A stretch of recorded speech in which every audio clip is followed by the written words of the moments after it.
Hello everyone. तो आज हम बात करने वाले हैं एजुकेशन सिस्टम की। तो आज हम बात करेंगे फिनलैंड के एजुकेशन सिस्टम की और फिर अपने इंडिया की। तो हम एक रेफरेंस पॉइंट लेके चल रहे हैं, एक कंपैरिजन पॉइंट लेके चल रहे हैं। जो हमारा एजुकेशन सिस्टम है उसमें क्या क्या कमियां हैं, क्या खामियां हैं, और जो दूसरे एजुकेशन सिस्टम है उनसे कैसे अलग है। जो फिनलैंड का एजुकेशन सिस्टम है वो बेस्ट माना जाता है गूगल के अकॉर्डिंग, आप देखेंगे तो वो इस कंपैरिजन में नहीं है कि उनका जो वे है टीचिंग का और जो पूरी तरीके से उनका एजुकेशन सिस्टम में पॉलिसीज़ है वो बिल्कुल ही अलग है किसी और एजुकेशन सिस्टम से। काफ़ी यूनिक एजुकेशन सिस्टम है जो कि फोकस्ड है क्वालिटी पे और ना कि क्वांटिटी पे।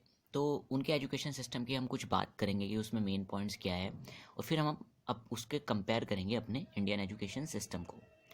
तो सबसे पहले हम बात करते हैं कि फ़िनलैंड का बेस्ट एजुकेशन सिस्टम माना जाता है। तो उसमें सबसे पहले हम बात करेंगे स्टैंडर्डाइज्ड टेस्टिंग मेथड्स। जो टेस्टिंग मेथड्स होता है जैसे हमारे एजुकेशन सिस्टम में एग्ज़ाम्स है, उनके में वो नहीं होता। उनके में अलग टेस्टिंग मेथड्स होते हैं। हमारे में सिर्फ दो तरीके होते हैं, या तो MCQs बबल्स या क्वेश्चन पूछे जा रहे हैं, उनके एक आंसर लिखने, एक स्पेसिफिक क्वेश्चन है, आंसर है, उसके बेसिस पे कोई भी आप जो पढ़ाई करी होती है आपने, चाहे 6 महीने में, 8 महीने में, पूरे साल में फाइनल ईयर एग्ज़ाम होता है, तो वो सिर्फ एक पेपर के बेसिस पे जो भी आपने नॉलेज गेन करी है उसको इवेल्युएट किया जाता है कि आप सही में पढ़े अच्छे से, आपको नॉलेज है या नहीं। आपकी नॉलेज को एक पेपर के बेस पे कंपेयर किया जाता है। फिनलैंड में ऐसा नहीं है। फिनलैंड में जो टीचर होता है वो बहुत इंपॉर्टेंट रोल प्ले करता है, वो ही ग्रेड्स देता है, और इसमें टेस्टिंग मेथड नहीं है। सिर्फ एक एक्सेप्शन है इसमें, वो है हाई स्कूल के बाद एक सिर्फ कॉलेज के लिए एक एग्ज़ाम होता है। बाकी उससे पहले कोई भी ऐसा स्पेसिफिक एग्ज़ाम्स नहीं होते वहाँ पे, एग्ज़ाम्स या क्वेश्चन के बेस पे। वो सिर्फ एक टीचर उनको ग्रेड्स आउट करता है जो ओवरऑल स्टूडेंट्स परफॉर्म कर रहे होते हैं। और भी मतलब इसमें क्या है कि एक तो फ्री एजुकेशन है फिनलैंड के अंदर, फ्री एजुकेशन है आपकी, कंपलसरी फ्री एजुकेशन है सबके लिए।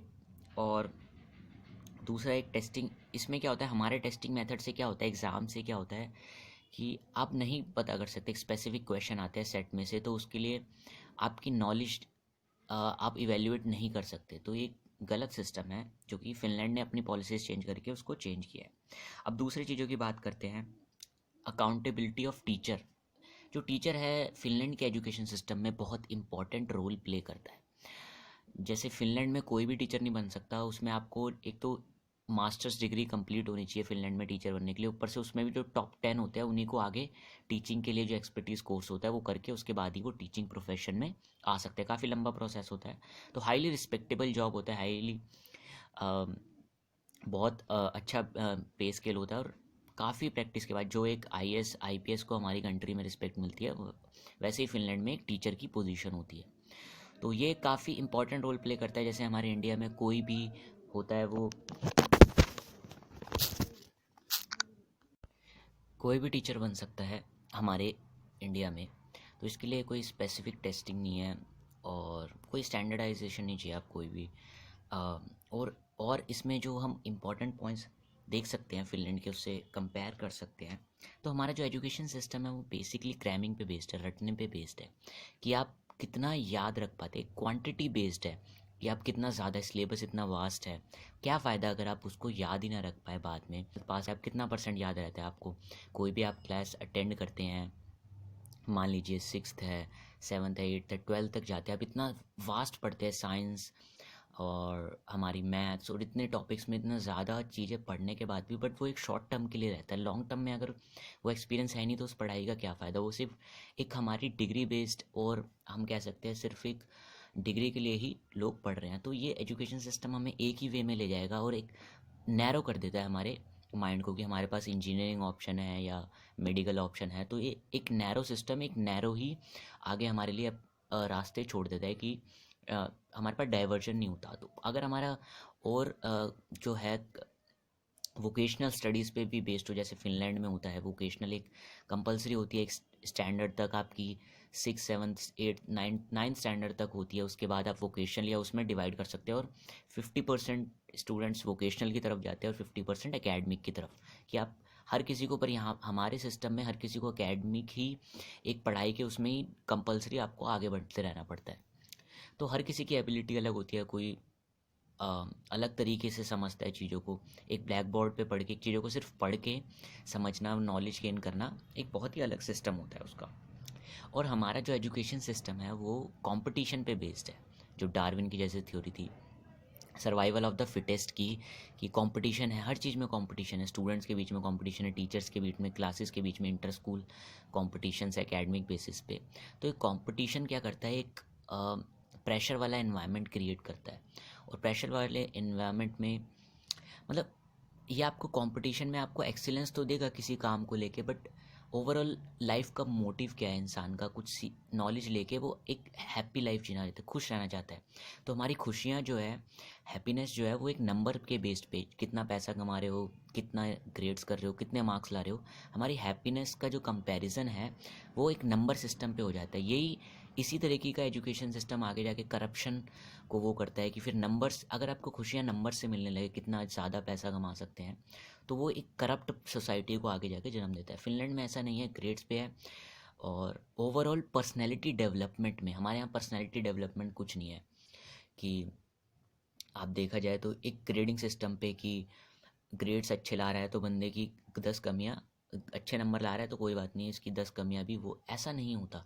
सोसाइटी के पर्सनल डेवलपमेंट के लिए, सोसाइटी के डेवलपमेंट के लिए हर इंसान को हर चीज़ में अ, उसको नॉलेज देनी चाहिए, सोसाइटी में कैसे रहना है, बेस्ट क्या है उसके लिए और सोसाइटी के लिए बेस्ट क्या है। तो एक कॉपरेशन वाली फीलिंग, मतलब टीचर आपके साथ बैठा है या एक ग्रुप बना के आप पढ़ रहे हो, सेल्फ स्टडी पे ज़्यादा फोकस। हमारे यहाँ ट्यूशन पे ज़्यादा फोकस दिया जाता है स्कूल के बाद भी, वो एक ही चीज़, सेम चीज़ सुबह से शाम तक रिपीट कर रहे हैं, वो आ फिर भी नहीं रही है। क्योंकि जब तक आप, और वही चीज़ आप 15 मिनट खुद बैठ के पढ़ेंगे सेल्फ स्टडी में, वो आ सकती है या आपको कोई अच्छे से समझाए। एक चीज़ ब्लैक बोर्ड पे लिख रहे हैं, नोटबुक्स भरवाने में, नोट्स बनवाने में। तो इस तरीके का एजुकेशन सिस्टम जो है, ओवरऑल जो पर्सनैलिटी डेवलपमेंट या करेक्टर डेवलपमेंट की बात करते हैं, तो वो उसमें हेल्प नहीं करता है।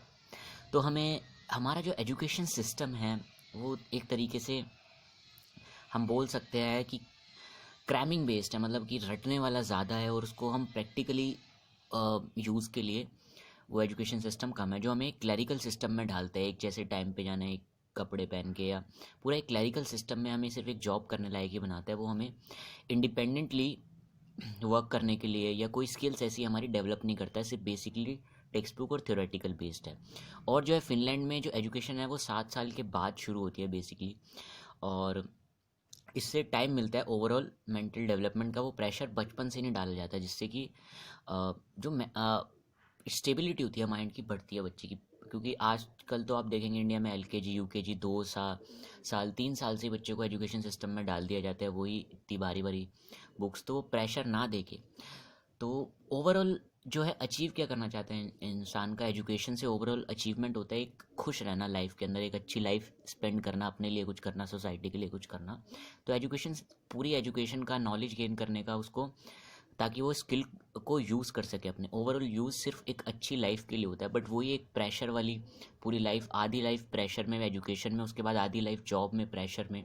तो वो ओवरऑल लाइफ की जो क्वालिटी है वो बहुत डिग्रेड करता है एजुकेशन सिस्टम। तो एजुकेशन सिस्टम में चेंजेस लाने की बहुत ज़रूरत है, कुछ पॉलिसी लाने की, कि जिससे क्लैरिकल बेस्ड हट के कुछ स्किलफुल बेस्ड, और जिससे कि ओवरऑल जो हैप्पीनेस है, हैप्पीनेस का इंडेक्स भी लाइफ में बढ़ना चाहिए। इंडिया के आप ज़्यादातर लोगों को देखोगे कि वो इतने ज़्यादा अपनी लाइफ से इतने ज़्यादा खुश नहीं रहते जितने कि आप बाहर फॉरेन कंट्रीज़ में, यूएस यूके लगा लो या किसी भी कंट्रीज़ में मानेंगे। तो एजुकेशन जो है वो बेसिक एक होता है जो एक हमारे यूथ को क्रिएट करता है बेसिकली। हमारे आने वाला फ्यूचर जनरेशन कैसे होगी वो हमारे एजुकेशन के बेस पे, और एजुकेशन ही सिस्टम हमारा ऐसे होगा, हमारे जीडीपी का ओवरऑल कितना खर्च होता है एजुकेशन सिस्टम पे। तो इस हिसाब से हमें इसको डेवलप करने की ज़रूरत है एजुकेशन सिस्टम को। तो ये मैंने एक कंपैरिजन बताया थोड़ा सा आपको हमारे एजुकेशन सिस्टम और फिनलैंड के एजुकेशन सिस्टम का रेफरेंस पॉइंट लेके। आई होप आपको ये